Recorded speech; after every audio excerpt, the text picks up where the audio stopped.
آپ بھی حیران ہوں گے یا سوچیں گے ضرور کہ کیسا عجیب ہے. ایسے اجتماع بھی دیکھے گے الحمدللہ. سڑکیں تک بھری ہوئی تھی باہر تک.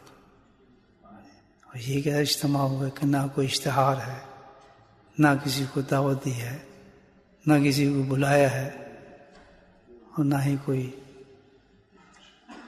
اشتہار چھپے ہیں، نہ ہی کوئی اعلان ہوا ہے، اور نہ ہی کوئی کھانے کا اہتمام ہے. بھی یہ کیسے اجتماع ہو گیا؟ حقیقت تو یہ ہے، یہ ساری چیزیں جو لوازمات میں سے ہیں. ٹھیک ہے الحمدللہ حالات کے حساب سے، لیکن مقصد تو نہیں ہے یہ اجتماع. مقصد جو اجتماع کا یہ ہے کہ اللہ کی رحمت ہو، برکت ہو، فضل ہو، کرم ہو. وہ تو ان چیزوں کا محتاج نہیں ہے، نہ اللہ کی رحمت، نہ کرم، نہ فضل. اس کا کام تو کسی اور چیز سے بنتا ہے. نہ ہی تعداد، یہی نہیں کہ بھئی بہت ہی بڑا ہوگا تو سالانہ مجلس ہو سکتی ہے، بہت ہی لوگ ہوں گے تو سالانہ مجلس ہوگی. یہ تو اللہ کی منشا کے ساتھ انسان کو چلنا پڑتا ہے. کیا اب خانہ کعبہ ویسے ہی ہے؟ ویسے طواف ہوتا ہے؟ کیا مدینہ منورہ میں وہی رونقیں ہیں؟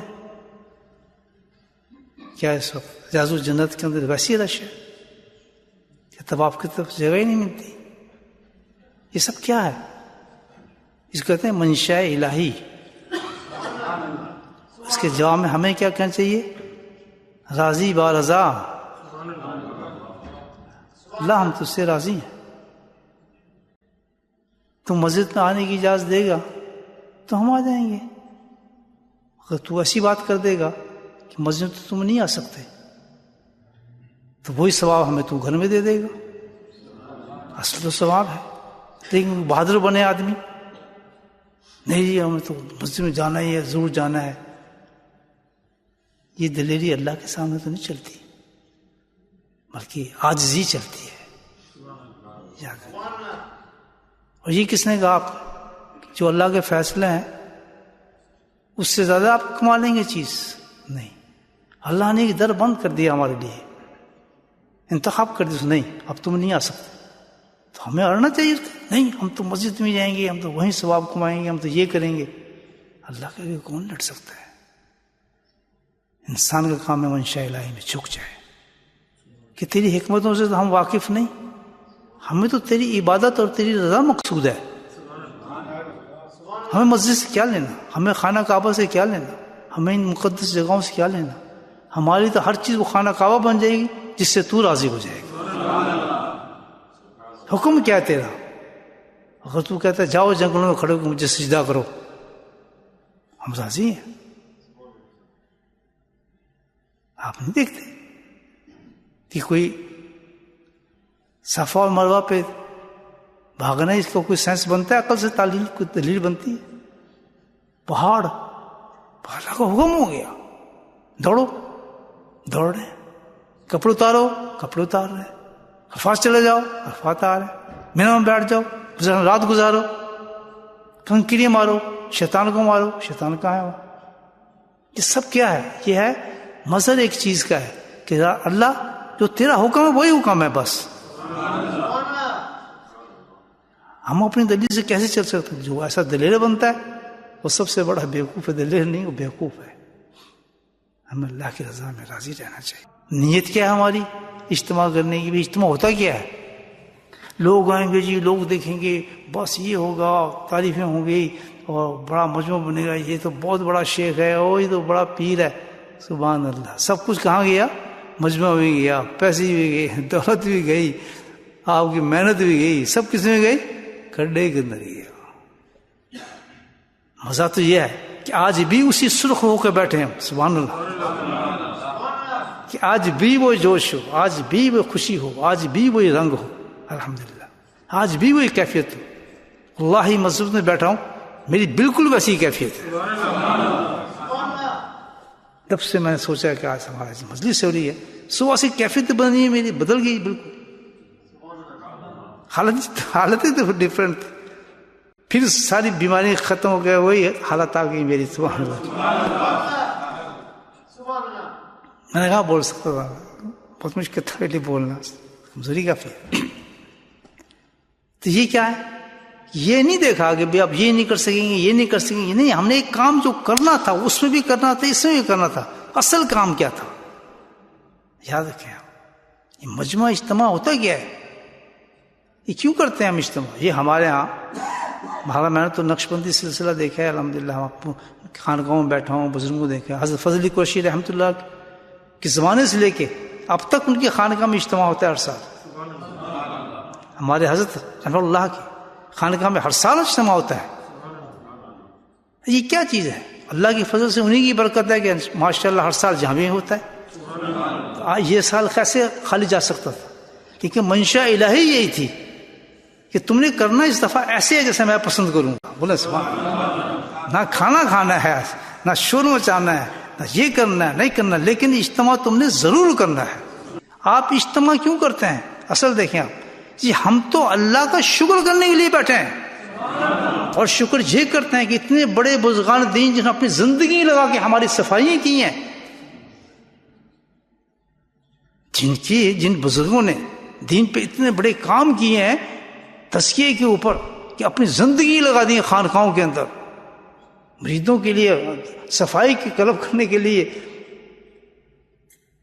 کیا مشائخ دن رات محنت کی ہیں کہ اللہ کی اس مخلوق کو, امت کو, ان کی جو اصل ہماری دین کا حصہ ہے صفائی قلب کا.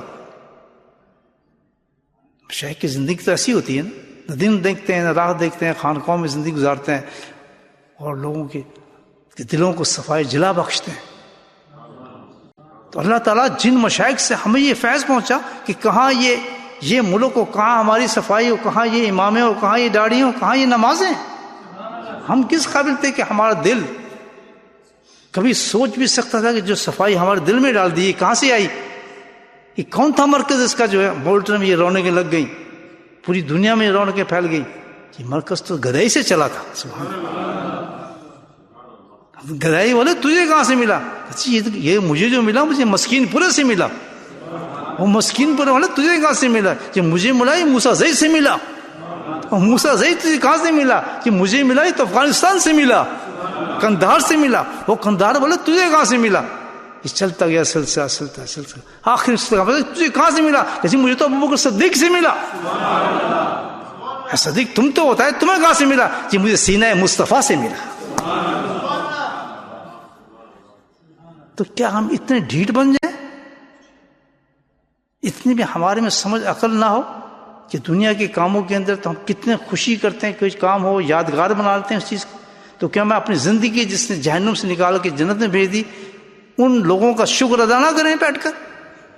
بولے سبحان اللہ. اس شکر ادا کرنے کا نام, اس حدیث کی تصدیق کر رہا ہوں میں آپ کے سامنے جو صحابہ کرام کر رہے تھے. اسی طرح یہ مشائخ کرام کا شکر کرنے کے لیے ہم جیسے مریدین جمع ہوتے ہیں سال میں ایک دفعہ, اور ان حضرات کے لیے ایصال ثواب بھیجتے ہیں, ان کو شکر ادا کرتے ہیں اللہ تعالیٰ کا کہ ان بزرگوں کے ذریعے تو نے ہمیں ہدایت عطا فرمائی اور ہمارے دلوں کو جلا بخشی اور رونق بخشی. سمجھ گئے آپ؟ یہ ہے اجتماع. جب یہ اجتماع ہوتا ہے تو اللہ کی رحمتیں ویسے اترتی ہیں جیسے ہزاروں لوگ تھے جب ہمارے 8,000 کا مجموعہ تھا. اس وقت بھی جو رحمت تھی واللہ وہی رحمت ہے, وہی فضل ہے, وہی کرم ہے, اور وہی فرشتوں کا ہجوم ہے جیسے اس وقت تھا اب بھی ہے. کیوں کہ نسبت اس نام سے ہے, اس نیت سے ہے جس لیے ہم جمع ہوئے گے آج, کہ اس کا ثواب بہاؤالدین نقشبند کو پہنچے, سبحان اللہ, سلمان فارسی کو پہنچے, اور یہ نام مجدد الثانی کو پہنچے, نظم جانا کو پہنچے, خواجہ معصوم کو پہنچے, فضلی کو پہنچے, دوست محمد کو پہنچے, عثمان دھران کو پہنچے. یہ سب انہی کے لیے ہم نے بیٹھ کے آج شکر کر رہے ہیں کہ اللہ تعالیٰ ان کے درجاتوں کو بلند فرما, ان کی قبروں کو رونق فرما, اور ان کی فیض کو جاری فرما. اور رنگ تو پھر نقشبندی رنگ ہو تو ابوبکر صدیق کا رنگ ہے جس میں 2 چیزیں ملتی ہیں. بحرین دو دریا ملتے ہیں ابوبکر صدیق کے رنگ سے, تو 2 وہ کیا سبحان اللہ 2 دریا مل رہے ہیں ابوبکر صدیق کی نسبت سے. ایک عشق کا اور دوسرے اتباع کا. ان کا تو عشق بھی بہت بلند عشق تھا کہ تو ہو، تیرا چہرہ ہو میں دیکھتا رہوں، اللہ ہو، میرا مان ہو تجھ پہ خرچ کرتا رہوں، میری لڑکیاں ہو تجھے نگاہ میں دیتا رہوں. جس کو دیکھے جبرائیل بھی حیران ہو جائے، یعنی جس نے جو لباس پہنا ہو اپنے نبی کی خاطر، کانٹے لگائے ہوں، تو جبریل اترتے ہیں کیا یا رسول صلی اللہ علیہ وسلم، جو آج صدیق نے لباس پہنا ہے پورے آسمانوں پہ سارے فرشتوں نے یہی کمبل اڑا ہوا ہے. تو اس سلسلے نقش بندی دو رنگ ملتے ہیں، عشق بھی ملتا ہے اور اتباع بھی ملتا ہے. اسی آپ دیکھیں جو نقش بندی ہوگا نا، جو اصل نقش بندی ہوگا جس کی نیتیں صاف ہوں گی، اس کو نبی پاک صلی اللہ علیہ وسلم کی اتباع کرتے ذرا بھی تکلیف نہیں ہوتی، ذرا بھی شرم نہیں آتی، ذرا بھی فکر نہیں ہوتی.